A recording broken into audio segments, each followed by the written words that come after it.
मैं हूं मनुश्री वाजपेयी और आज हमारे साथ आशुतोष राणा सर हैं, जो एक बहुत ही अच्छी चीज़ लेके आए हैं। अक्सर हम सोचते हैं कि तीर्थ यात्रा जाएँगे, दर्शन करेंगे, लेकिन बहुत सारी परेशानियों के बावजूद हम लोग वहाँ तक नहीं पहुँच पाते हैं। तो कुछ ऐसा प्रोडक्ट अब हमारे सामने आ गया है कि आप घर बैठे हर तीर्थ तक पहुँच पाएँगे। तो आशुतोष सर, आप हमारे दर्शकों को बताइए कि क्या स्पेशल है? ये आपने जैसा कि अपने परिचय में कहा कि कभी-कभी अपनी अशक्तता के कारण हम किसी तीर्थ यात्रा तक नहीं, किसी तीर्थ की यात्रा नहीं कर पाते हैं या दर्शन नहीं कर पाते हैं। तो ये जो दुर्लभ दर्शन जो वीआर सेट आप देख रही हैं, इस वीआर सेट के माध्यम से तीर्थ आपके पास पहुंच जाएगा। आप भगवान तक नहीं पहुंच पाते हैं, लेकिन भगवान आप तक पहुंच सकते हैं। तो ये विज्ञान की जो तकनीकी है, तो विज्ञान की इस तकनीकी का धर्म और आध्यात्म के लिए कैसे प्रयोग किया जा सकता है, तो ये उसका एक स्वरूप है। तो लोग इस तक कैसे पहुँच सकते हैं? इस तक कैसे पहुंच सकते हैं कि आप जैसे अभी दुर्लभ दर्शन केंद्र भारतवर्ष के 11 प्रमुख स्थानों पर, तीर्थ स्थानों पर बन चुके हैं। उनमें से बाबा महाकाल हैं। अगर आप महाकाल जी के दर्शन करने के लिए जा रही हैं तो अब आप 1000 किलोमीटर की यात्रा करके गए, लेकिन जैसे ही आप विग्रह के सामने पहुंचे और आपको 10 या 20 सेकंड का समय भी नहीं मिलता और आपको वहां से आगे बढ़ना पड़ता है। कारण क्या है? कारण ये है कि इतने तादाद में श्रद्धालु वहाँ पर उपस्थित हैं कि अगर सभी को हम एकोमोडेट करना चाहें तो भी हमारे पास समय कम पड़ जाता है, तो हमारा मन अतृप्ति से भर जाता है। तो कोई अतृप्त होने की ज़रूरत नहीं, बेचैन होने की ज़रूरत नहीं है। मंदिर परिसर में ही आप जाएंगे, दुर्लभ दर्शन केंद्र है। आप इस वीआर सेट को अपने ऊपर लगाइए और आप उस 10-15 मिनट में आप मात्र उनके दर्शन नहीं कर रहे होंगे गर्भगृह में। गर्भगृह में घटित होने वाली प्रत्येक घटना को, चाहे वो भस्म आरती हो, चाहे महाअभिषेक हो, रुद्राभिषेक हो, या सुनाए वाले मंत्र हों, या जो आरती हो, इन सारी चीज़ों का साक्षात अनुभव कर पाएंगे। परमात्मा और आपके बीच में कोई भी किसी भी किस्म का व्यवधान नहीं होगा, और यही हम चाहते हैं। तभी जब भी कभी हम किसी विग्रह के सामने खड़े होते हैं तो अचानक हम गए तो थे दर्शन करने के लिए, लेकिन मंदिर के उस विग्रह के सामने जाने के पश्चात हम अपनी आंखें बंद कर लेते हैं। क्यों कर लेते हैं? वो इसलिए कर लेते हैं कि वहाँ पर उपस्थित हर किस्म के विजुअल को हम कट करना चाहते हैं, ताकि हमारे और परमात्मा के बीच में कोई भी व्यवधान ना हो। तो ये वीआर के माध्यम से आपको वो अनुभूति, भाव अनुभूति, क्योंकि कोई भी दर्शन या कोई भी यात्रा हमारे भावों को ही उद्दीप्त करती है, हमारे सुप्त पड़े हुए भावों को ही जागृत करने का कार्य करती है, या हमारे जागृत भावों को और जागृत और घनीभूत करने का कार्य करती है। तो इस एक्सपीरियंस के माध्यम से, इस वैज्ञानिक तकनीकी के माध्यम से आपके वो सारे के सारे भाव, आपके जो आस्था है, आपके जो विश्वास है, वो सारी की सारी चीज़ें आप एक समय में, आप देखिए ना कि आपकी आंखें देख रही हैं वहाँ घटित होने वाली तमाम चीज़ों को, आप दर्शन कर ही रहे हैं, आपके कान उन मंत्रों का आनंद ले रहे हैं, उन मंत्रों को सुन रहे हैं। आपके ऊपर अगर जलाभिषेक हो रहा है तो उस किस्म के जल के छींटे आपके ऊपर भी पड़ते चले जा रहे हैं। ये 6D एक्सपीरियंस है। आप पता लगा कि जो प्राणवायु है, तो प्राणवायु के माध्यम से आप उस किस्म वहाँ की हवा को आप महसूस कर पा रहे हैं। आप अगर सुगंधिम पुष्टिवर्धनम की बात चल रही है कि वहाँ पर किसी भी किस्म का गंध का लेप जो किया जा रहा है, तो उस सुगंध को आप सूंघ रहे हैं। तो आपकी पांचों इंद्रियां एक समय में एक ही कार्य में जब रत होती हैं, तब आपके अंदर रस की उत्पत्ति होती है। और यही इस वैज्ञानिक तकनीकी का, इस वीआर सेट का, कि इस वर्चुअल रियलिटी का, और वर्चुअल रियलिटी आप कहें कि इससे तो भाई वास्तविकता का कोई संबंध नहीं है। अगर इसका वर्चुअल रियलिटी हमारे ऊपर बड़ा प्रभाव डालती है, तभी कोई बच्चा अगर हमारा अमेरिका में है और माता पिता भारत में बैठे हैं और वीडियो कॉल के ऊपर पता लगा बच्चों की और माता पिता की बात हो गई, तो उनको बड़ी तृप्ति और संतोष का भाव आता है। तो इसका मतलब है कि वैज्ञानिक वर्चुअल जो चीज़ होती है, बच्चे तो उपस्थित नहीं थे, हमने देख लिया और हम आनंदित हो गए।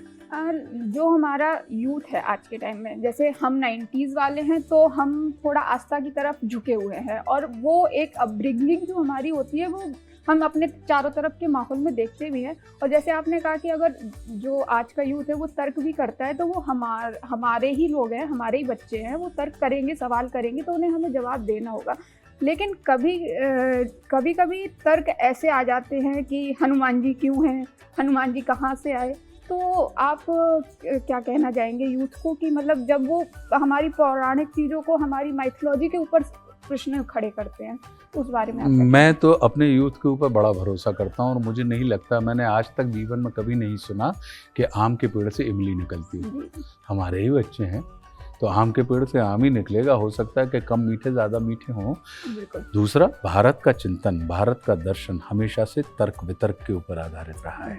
यहाँ पे शास्त्रार्थ की, यहाँ पे प्रश्न पूछने की, यहाँ पर उत्तरों के ऊपर वापस प्रश्न चिन्ह लगाने की स्वतंत्रता हमारे ऋषि मुनियों ने हमें दी है। जी, इसी के कारण आज की तारीख में हमारे पास बड़ा विस्तृत और बड़ा विकसित मस्तिष्क मौजूद है। तो मैं ये मान के ही नहीं चलता, मैं उसको उनकी उद्दंडता और संकल्पता की श्रेणी में नहीं रखता, मैं उनको उनकी रियल जिज्ञासा की श्रेणी में रखना चाहता हूँ। क्योंकि कि मेरा ये मानना है, मैं ये मान के चलता हूँ कि हो सकता है कि कुछ चीज़ें होती हैं कि जो तर्क की कसौटी पर कसकर ही लोगों को उनको तार्किक जवाब चाहिए होते हैं। तो हम अनुभूतियाँ कभी भी तर्कों के ऊपर आधारित नहीं होती, हम सीधे उनको अनुभूतियों तक ले जाना चाहते हैं।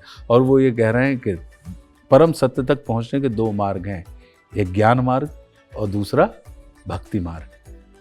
ज्ञान मार्गी क्या कहता है कि पहले मैं जानूंगा तब तुम्हें मानूंगा, और भक्ति मार्गी क्या कहता है कि मैं तुम्हें मानता हूं इसलिए मैं तुम्हें जान जाऊंगा।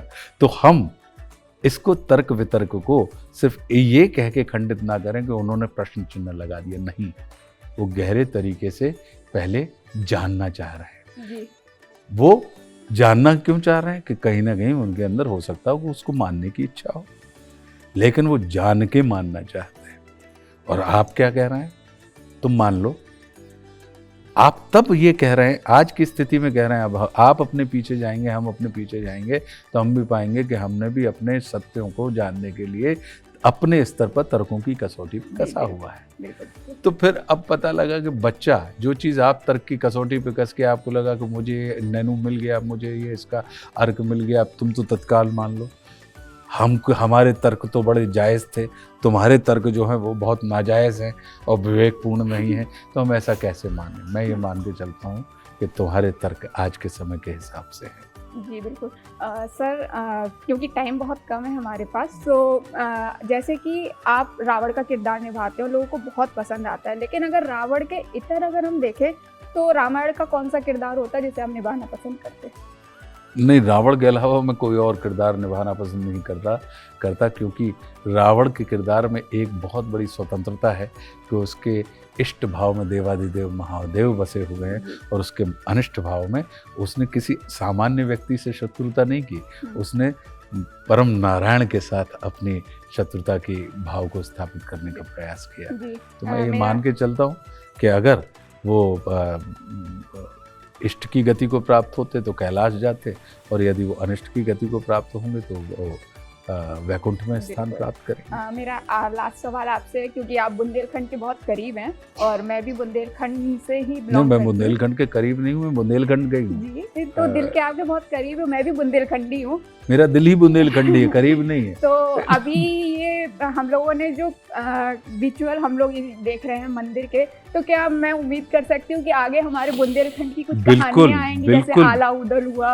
और बिल्कुल, आप इसमें बिल्कुल वही देखेंगी कि अभी हमने जितने भी हमारे धार्मिक स्थान हैं बुंदेलखंड में भी, अब जैसे राम राजा सरकार ओरछा के ऊपर हमारा मन है, माँ पीताम्बरा माई दतिया, वो हमारा मन है। ऐसे कई सारे वो तो हैं ही, लेकिन साथ में आपने बड़ी अच्छी बात करी कि जो हमारे युग पुरुष हुए हैं, जिनकी कथाएं हम और आप आज तक सुनते चले आ रहे हैं, या तो इतिहास के पन्नों पर या अमर चित्र कथाओं के माध्यम से हम इनको पढ़ते सुनते चले आ रहे हैं, तो उनको भी सचित्र इसी VR के माध्यम से लोगों तक, उनके अनुभव तक पहुंचाया जाए। Thank you so much sir. और मैं दर्शकों से कहूँगी कि इसका अनुभव जरूर लें। सर, हमारे दर्शकों से आप कहना चाहें एक बार? आप कहें, क्योंकि आपने अनुभव लिया है। जी बिल्कुल, बहुत अच्छा है, और मुझे लगता है कि अगर आप दर्शन करने नहीं जा पा रहे तो बेस्ट एक्सपीरियंस है ये, और दर्शन करने भी जा रहे हैं तब भी ये बेस्ट है, लेकिन आप इसको कर लें। हाँ बिल्कुल। Thank you so much sir. बहुत बहुत धन्यवाद।